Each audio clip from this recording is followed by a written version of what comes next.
this is a fun lesson. It's about how to buy stuff and not pay too much. It's about how to buy stuff and get the best possible bargain. And I got to tell you, I enjoy getting a deal. I go at it maybe a little differently than some people. I go at it a little differently than even my wife, but I enjoy getting a deal. And you know, it's interesting to me. When I first started teaching this stuff, I kind of grew up in a household where we called it horse trading. We never had any horses, but we called it horse trading. You know, getting a deal on something, going out and bargain shopping, trying to find somebody that needed to sell something. And when I first started teaching people how to negotiate and get bargains, I had people come up to me that were offended. They would say, well, now, goodness gracious, if someone were to give you a deal, then if you were to negotiate and get a deal from someone, then you must have taken advantage of them. You know, that is a strictly American concept for someone to even think that way. Every other culture you visit all around the world negotiates everything. Negotiation is a way of life. If you've ever gone across the border of the United States to the south, to the north, if you've gone overseas anywhere, if you've been in the Caribbean, I mean, there are actual cultures that are insulted if you do not engage them in a negotiation to do a purchase. But not us. No, we get in our fleeced car, running on credit card gas, driving on a bond-financed highway. We go to the mall and pay 120% of retail and think we got a deal because it said sale over it. And never once asked if there was a better price available. We just pay the piper.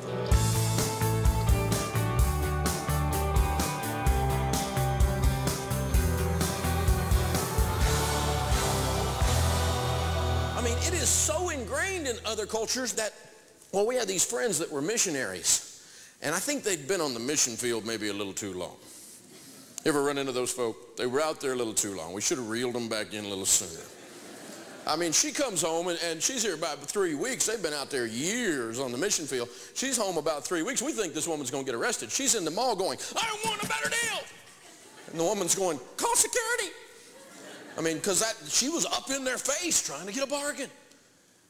That is the way most cultures around the world think, but not us. And so I want to tell you first that it is okay to get a deal. It's okay to get a deal, but I'll go ahead and give you some rules so that you understand when it's okay to get a deal. It's okay to get a deal if you didn't lie to get the deal. You in no way misrepresented the truth. You know, you didn't tell them that your child was ill and that, you know, all of this if your child wasn't ill. I mean, you don't use some kind of whacked out con artist thing to try to get a bargain. That's not what we're trying to do here. Now, of course, you've not set out to harm the other party. The intent of you getting a deal was not just to be abusive somehow in the process. Your intent to get a deal was just simply to get a deal. And, of course, you've approached this whole process of buying a deal from a win-win perspective. Now, I got to tell you, the stuff I'm going to teach you in this lesson, most of you have done it once or twice. Many of you have done it quite a bit. It would be the rare person in here who, as I teach this lesson, you go, wow, I've never heard that. That's not what you're going to say. You're going to go, well, I knew that. But what I want to emphasize at the beginning and at the end and in the middle of this lesson is that you make this a way of life, not just the occasional story that happened and you get to tell it. I want it to be your way of looking at things from this point forward. Make getting a bargain a way of life. The first key to opening the door to huge bargains is learning to negotiate everything. Just start with the idea that everything is negotiable. At some price, in some quantity, on some delivery date, everything is negotiable. Last year's model, last year's color, I don't know what it is, but at some point, just about anything you want to buy, you can buy at a deal. Just get in that mindset. I will not accept retail as a way of life anymore. I'm going to start with the basics and say I'm going to negotiate everything. And if you approach it with really understanding what a win-win deal looks like, you won't be afraid to ask for it. Win-win deals really do work, so don't be afraid to ask for the deal. One of the best books I've ever read on negotiating was by William Ury and Roger Fisher. It's called Getting to Yes. Getting to Yes. And if you don't know who William Ury and Roger Fisher are, they're the guys that are professional, world-renowned negotiators. They sit in things like with Jimmy Carter in the Camp David Accord. Major negotiations between countries and diplomats. They sit down, and the thing they talk about is that win-win really does work. And the way you can discover as you purchase something or as you engage in negotiation, how do you discover how to help the other party win? You have to gather information. He with the most information about the whole deal, including the other party involved, he with the most information has the best opportunity to design a win-win and will win the negotiation most of the time.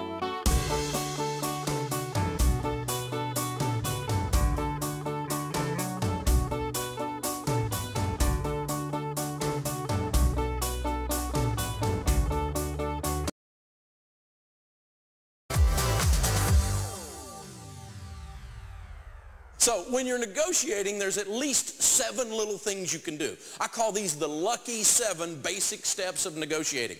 Number 1, when you're negotiating, always tell the truth. And not telling something that you know is also lying. The transmission really didn't slip when you just test drove this car I'm selling, but it has been slipping for the last 3 weeks. Whew. Wrong answer. You just got to look at them and go, look, this transmission's slipping a little bit. It's part of the deal. That's why I've got the car priced the way it is. You're probably going to have to do a little work on that. That's part of the process of always telling the truth. How many of you have ever heard the book by Tom Stanley, The Millionaire Next Door? Raise your hand. It's a great book. If you haven't read it, by the way, you ought to read it. It's the consummate study of millionaires. Tom Stanley was a marketing professor at Georgia State University, and he went all across America studying millionaires and the attributes of people that are millionaires. Now, I've established early and often, if you want to be rich people, you got to do rich people stuff. If you're broke and you want to be rich, do rich people stuff. If you're big and you want to be skinny, do skinny people stuff. Right? If your marriage isn't going good, find somebody who's been married 62 years, take them to coffee and learn about how to be married. You know, you find somebody that's winning at something and do what they're doing to be what they are. Does that make sense? Say yes. Yes. Okay. Now, what Tom Stanley did in his second book was called The Millionaire Mind. And in that book, what he did was he didn't study millionaires. He studied people that at least had $10 million. 10 millionaires. Deca millionaires. And at least had a $750,000 a year personal income and had maintained that over an extended period of time. Now, these are people that make $750,000 a year and have at least $10 million and have done this for many years, and he wanted to sit down and study them, and he studied the attributes, the character qualities of these super winners. By the way, statistically, they are in the top 1/4 of 1% of Americans. A very rare animal indeed. And he studied how these rare animals work, how they think. And he came up with 38 character qualities or things that they had in their lives, and he ranked them according to most likely to be there every time. Number 1 was the thing that was there every time, all the way down to 38, which appeared the least number of times as he studied these people. I was real happy to see that, you know, you didn't have to have a 4.0 GPA to be there. Wasn't even in the top 10. Thank goodness I got a chance. But the interesting thing to me was the number 1 characteristic of these very, very wealthy people, when he talked to their employees, when he talked to their vendors, when he talked to their family, their wife, their husband, their kids, when he talked to their in-laws, when he talked to their neighbors, when he talked to people who didn't even know them up close and personal, but knew them by reputation. In every single case, not one exception of the people he studied, every single one of them, so this attribute became number 1. These people had fanatical levels of integrity. Fanatical levels of integrity.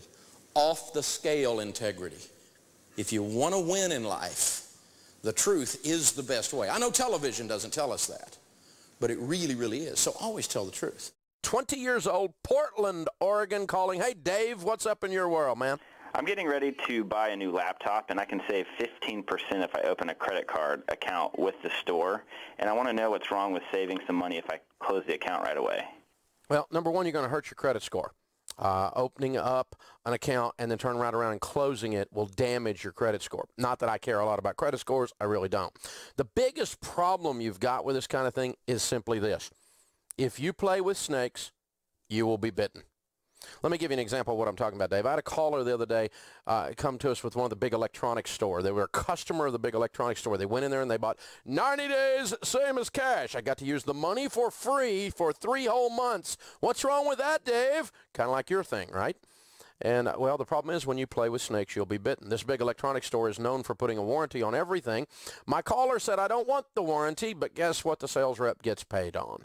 Yeah, they get paid commissions on the warranty. So guess what happened when they filled out the paperwork for the 90 days, same as cash?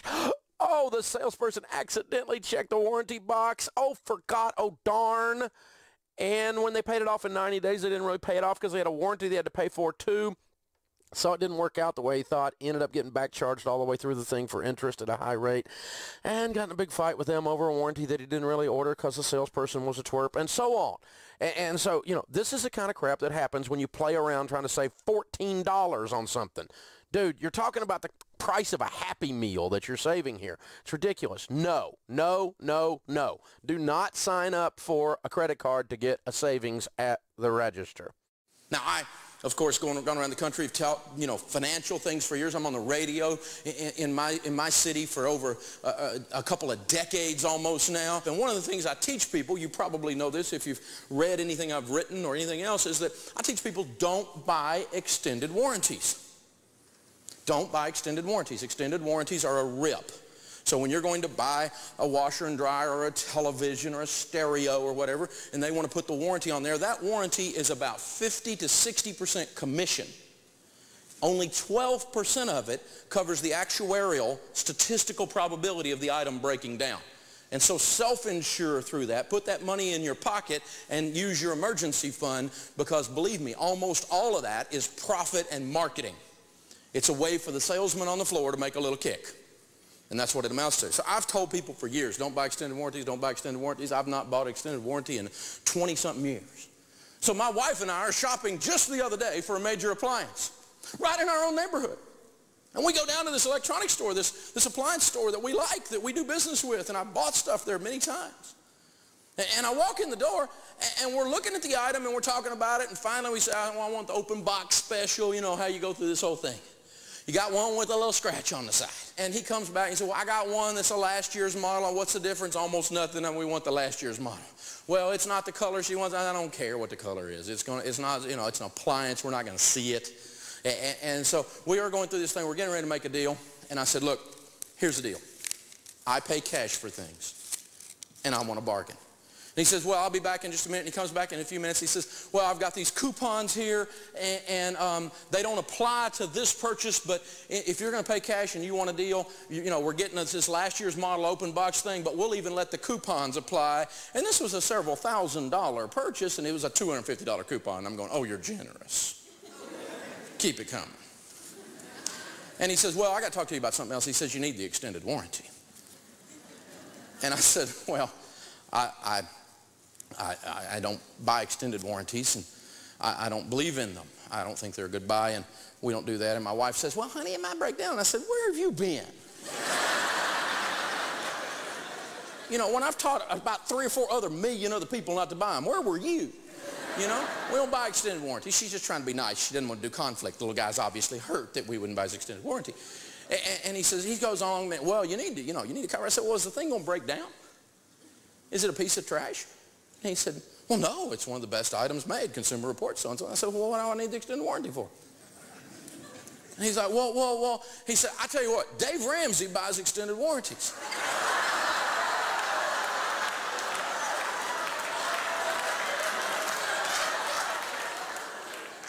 I thought he knew who I was, and I thought he was kidding around.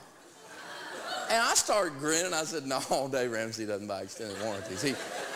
Dave Ramsey, I can promise you, Dave Ramsey doesn't buy extended warranties. Well, now he gets all puffed up, and he takes I start to realize this guy doesn't know who he's talking to. And he's like, yes, he does. He was in here the other day. He bought a television in this very store, and he put an extended warranty on it. My ears are now red. My head is starting to change colors all the way back. And my wife said, honey, you're red. And I said, well, let me just try to explain this to you. I can promise you, I know Dave Ramsey personally. He does not buy extended warranties. Oh, I could show you the paperwork. And so I just pulled my license out of my pocket and held it up in front of his face, and I said, he doesn't either. And he looked at it and he went, oh no. I'm so sorry. And I said, well, yeah, you are. And Sharon, he's like, well, we can get you a deal, Dave, I promise you. And I'm like, look, man, I'm sorry, I can't breathe right now. When people lie about me, it just messes with me. I can't even breathe. And Sharon's like, well, we'll work this out. I said, we're not working nothing out, honey. I said, I'm going to say something I'm going to regret. And so what I have to do is right now is I have to quickly leave this store. And I held my breath and you know, and I didn't kill anybody, and I didn't transfer it and yell at my wife. I was really proud of myself, and I just left the store, and we went to another place and actually paid more because there was no way those people were getting my money. No way.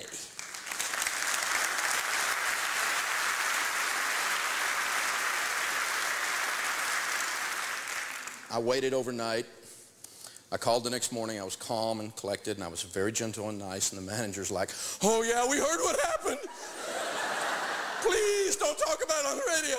It's like, I said, dude, this is the best story in the universe. It will be talked about. And I said, but he said, well, listen, we've sent out a memo to everybody in the entire chain. It will never be said again, I promise you. We looked up the file. He was wrong. We told him wrong, and it won't be ever done again. We promise, we promise, we promise, we promise, we promise. And I wasn't mean to him at all. I'm not a bully.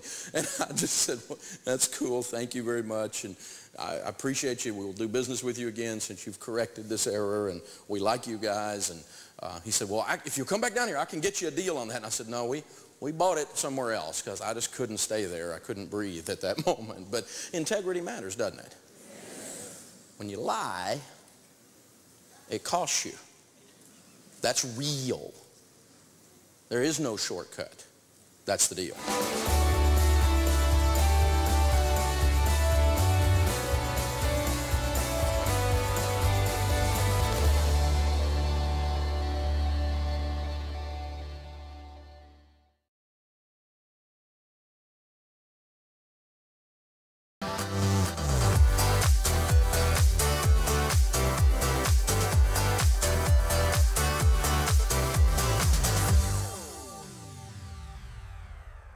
The second thing is, if you want to do the lucky 7 steps to negotiating, is you have to use the power of cash.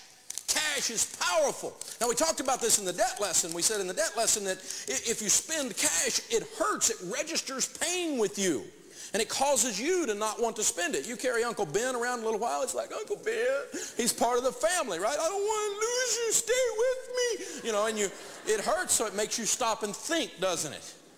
And that's one of the ways it saves you money, but it is a good negotiating tool because when you hold up cash, cash is emotional, isn't it? You just kind of walk around the store going, I'm thinking I want a deal. And the other thing when you're using cash is it's very visual. Now, my wife, Sharon, she doesn't like all this stuff. It's too confrontational to her. She's like, you embarrass me. That's just one of the side benefits of doing all this stuff. Cash has immediacy. If I walk up to you and I'm getting ready to buy something and I put down 10 $100 bills and I say, I'm going to make you a $1,000 offer, you're not going to worry about whether my credit card's going to clear. You know I don't have to talk to my bank or pull my credit bureau report. It's a deal. It's immediate. It's a lock. It's visual, it's emotional, and it is a happening thing. If I lay it down there, I'm going to get a deal, period, that way.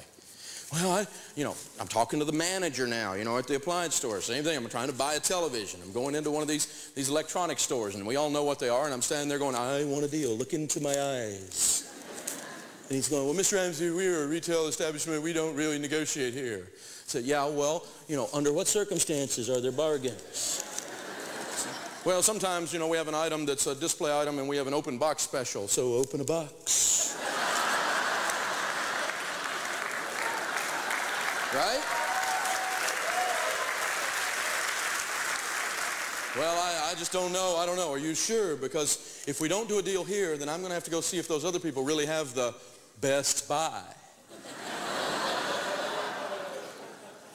You know, you got to have some fun with this, people.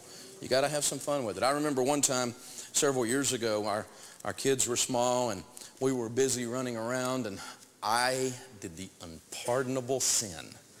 I forgot Mother's Day.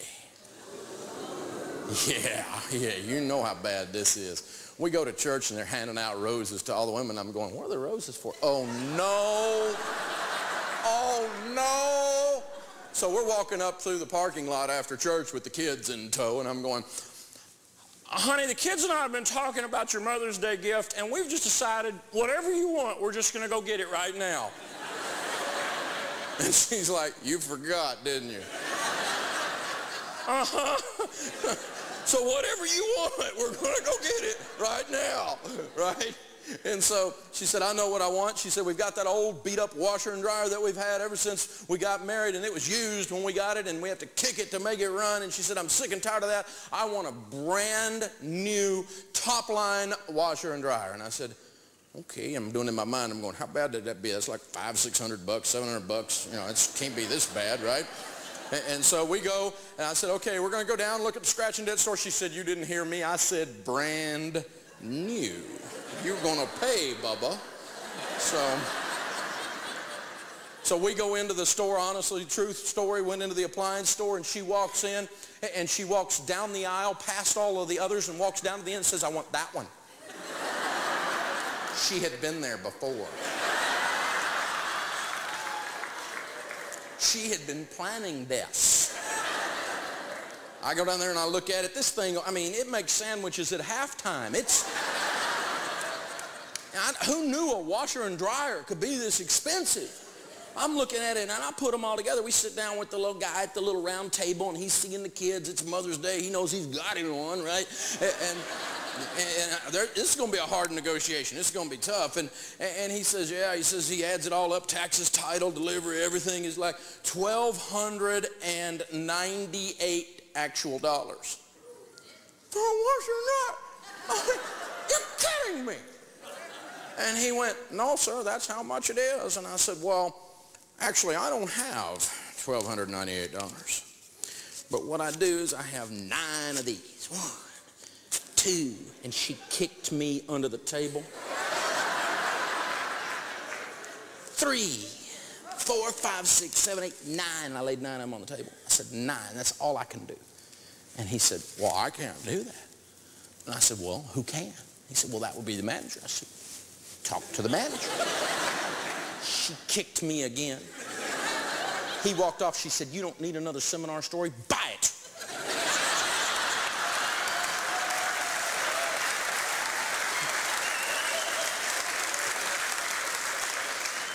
True story, the guy walks back over. He's got his head on down because I was kind of in pain, so I was kind of snarling. And I think he thought I was snarling at him. And he came back over and he had his head down. He says, I can't do 900. He said, the lowest the manager will let me go is 935. Well, now I'm having fun. I'm going, you're going to let me, with all the advertising dollars you put out to get people in here on Mother's Day, you're going to let me walk out the door for 35 bucks? She kicked me again. I said, we'll take it. $12.98 for 935 is not bad, though. Why? Just because we tried.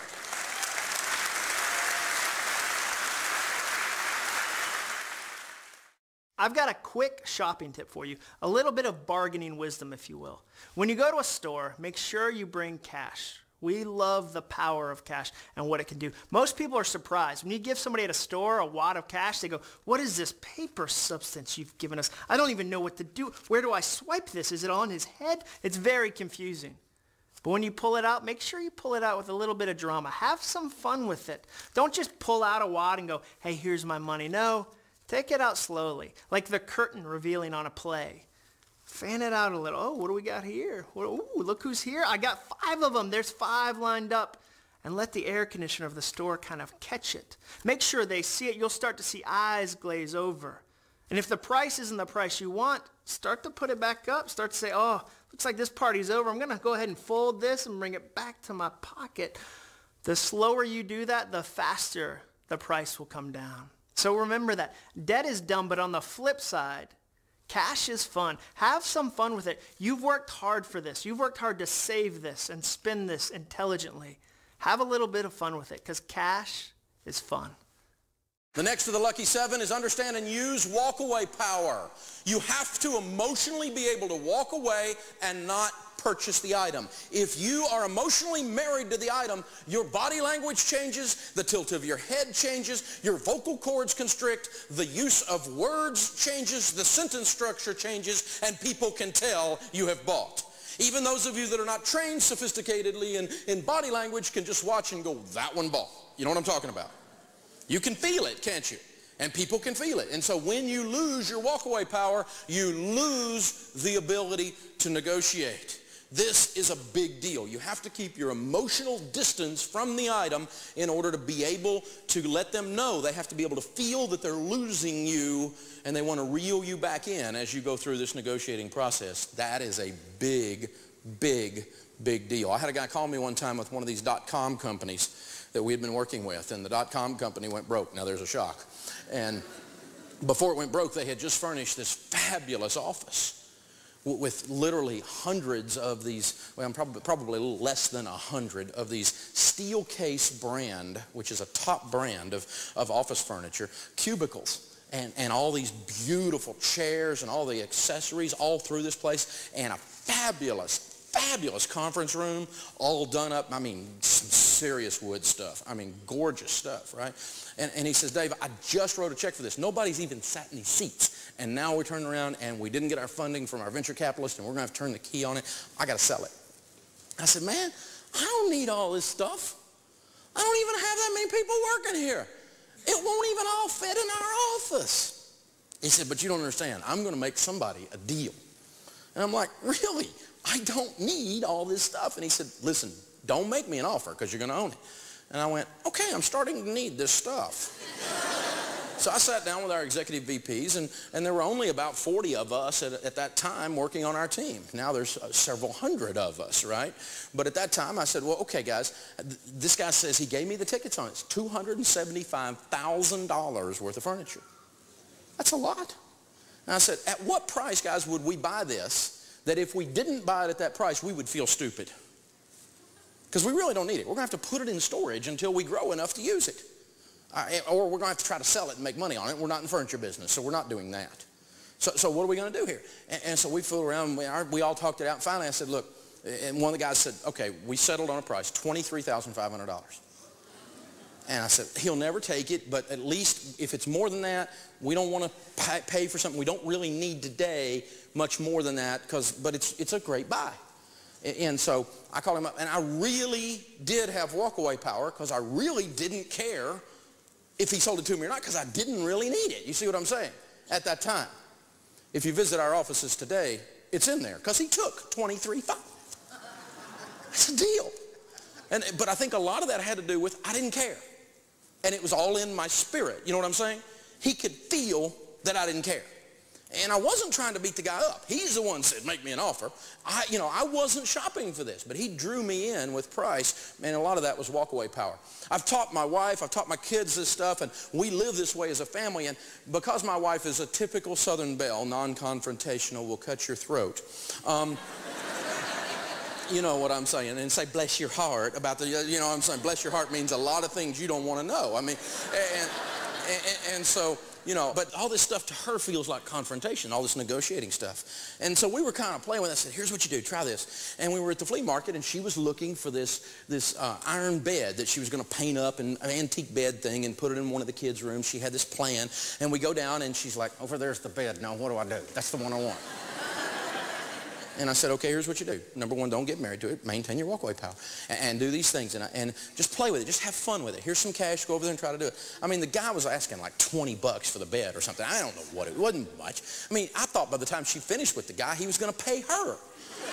I mean, she wore him out over that bed. And so she's all feeling like, hey, I got this stuff down. And we're walking down through there. And way down the aisle down there is the wicker patio furniture that we had been needing.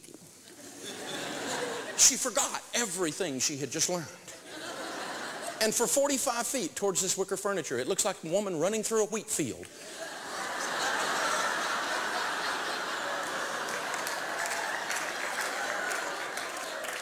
Her body language, you know what I'm saying? The way she walked up to it said, "You got me." And then she caught herself and stopped and said, "Oh no, I need a deal." And by now the guy's just grinning going, "There's no deal happening here." We had to completely walk away from the furniture because there was no negotiation based on the way she walked up to it. You know what I'm talking about? This stuff, you have to maintain your emotional distance, your walk-away power. She's 21 years old in Beaumont, Texas, a junior in college. Hey, Nicole, what's up in your world? Not a whole lot. I actually was hoping you could help me out. I've never bought a used car before because my parents always leased new ones. So I'm wondering, what do I need to look for in a good used car? Really good question. Well, one thing you want to do is take it to a good mechanic and pay to have the oil changed and pay to have the car inspected when you're looking at the used car. The second thing, depending on how much you're paying for it, of course, we're going to pay cash. We're going to do it the Dave Ramsey way. When you're paying cash for a used car, your primary goal is to get quality transportation. Your secondary goal is for it to be cool. I'd rather you buy something that is kind of ugly and you might need to give it a name because it's that kind of car, but you paid cash for it and it's got low miles and has a lot of life left in that particular car. Lastly, you always do your research. You do lots of research on what the value of the car is before you go buy it. And so you're looking up on Kelley Blue Book, KBB.com, or Edmunds Car Guide over at Yahoo, and looking at Trader.com and looking at what cars are selling for in your area that are like that. You become an expert on that brand, make, model, year, all that kind of stuff of that car and what it's really worth. That way, when you go to buy, you don't get ripped off. But here's the deal. Broke people care what other people think about their car. Rich people don't care what other people think about their car. So you need to decide which one you're going to be. Are you going to be broke people or are you going to be rich people? Because rich people don't care to impress somebody at a stoplight they'll never meet. Those are some thoughts. If you'll do all of that, you'll probably pick you a really good car. Now, always remember to pay cash, Nicole. No exceptions. Thanks for calling the Dave Ramsey Show.